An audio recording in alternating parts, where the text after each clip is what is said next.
tapos noodles, Spicy noodles, tapos and gizzard. Yung mga ano And natin, we also kakainin have natin. this Chinese tea. So start tayo sa Chinese.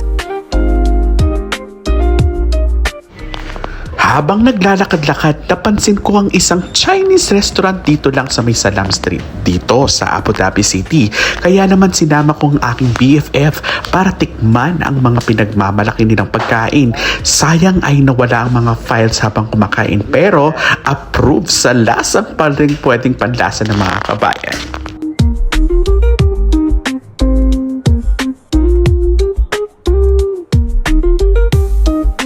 Mitch, Yes. first time mo ba kumain sa restaurant na to? Yes, it's my first time. Chinese. Yes, let's try.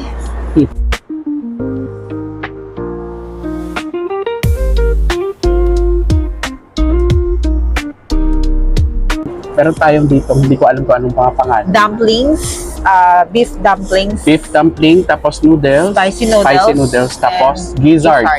Yung mga ano And natin, we also kakainin have natin. this Chinese Chinese tea. tea. So start tayo sa Chinese food. Yes. So let's eat, Beb. Let's eat. Ayan.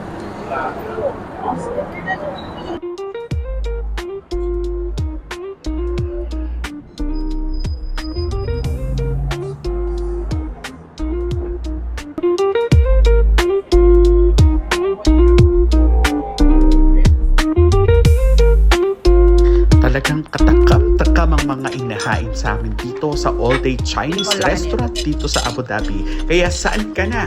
Kaunta!